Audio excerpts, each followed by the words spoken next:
All right, if there is one single concept that's going to be all over your AWS Cloud Practitioner exam, it's this one, high availability. And I'm telling you, if you just get this one core idea that we're about to cover, you're going to nail those questions every single time. Okay, let's get into it. So first things first, let's just frame the main idea here. Why this is even a thing we need to talk about. I mean, think about it. All the apps you use every day, right? Netflix, your banking app, Google Drive. What really separates the ones you love and trust from the ones that just make you want to throw your phone? It's really just that simple. A great app, it just works. You don't even think about it. It doesn't die in the middle of a movie, and it for sure doesn't go down for maintenance right when you're trying to move money. It's just reliable. And in the cloud world, that idea of being super reliable has a name: high availability. It's basically the promise that a system is built tough enough to handle problems and just keep on running without any interruption. It's the official technical way of saying always on.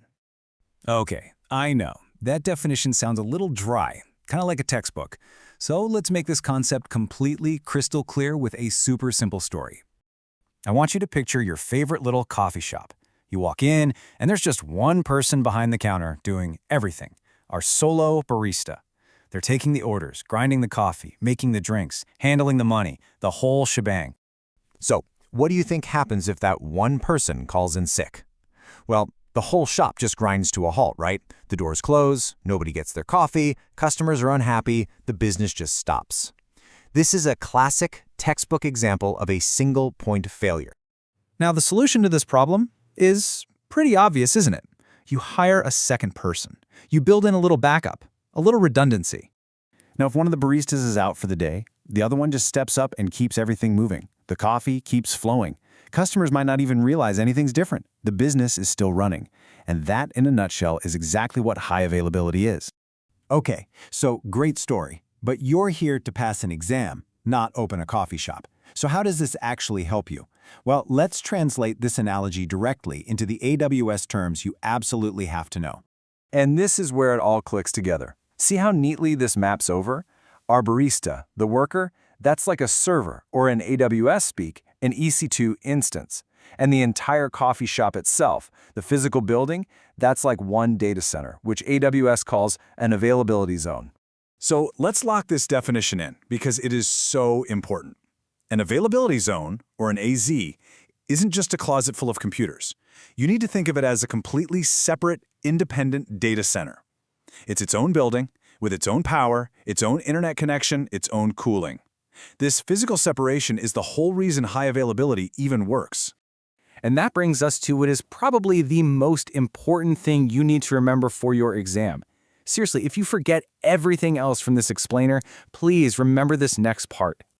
This right here is the golden rule. The entire AWS exam is basically built around this one idea. I want you to burn this phrase into your memory. High availability requires multiple availability zones. Not one, multiple. So what does multiple mean? Well, for the Cloud Practitioner exam, the magic number you need to have in your head is 2. 2 is the absolute bare minimum you need to be considered highly available. Now, just knowing that rule is going to help you dodge the single biggest mistake people make on these kinds of questions. Let's look at the trap they're going to set for you. I promise you, you are going to see a question that looks something like this. They'll give you a scenario, a company has 10 servers for redundancy, all inside a single AZ. And then they'll ask you, is this setup highly available? And the answer you are going to pick is a very clear, very confident no. Absolutely not. And why? Because even though it's pretty rare, an entire availability zone can fail. Think about it. A flood, a big power grid failure, a fire. If your whole application is sitting in that one building, it is going down. And this just hammers the whole point home. AZs are specifically designed not to share single points of failure. They are physically separate for a reason. So the key takeaway is that when you spread your stuff across 2 or more of them, you're protecting yourself from one of those data centers having a really bad day. One goes down, the other one keeps on chugging. Okay, we've hit all the big ideas. Let's boil this all down into a super fast recap that you can just run through in your head right before you click start on your exam. Here we go. 3 simple steps. 1. High availability just means your app is always on. It's always working for your users.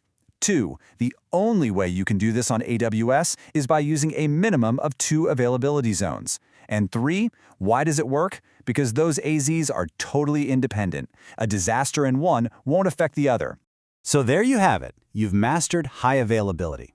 You know it's about surviving the failure of a server or even an entire data center with zero downtime. But what happens if something bigger happens? Like a hurricane wipes out an entire geographic region. How do you come back from that?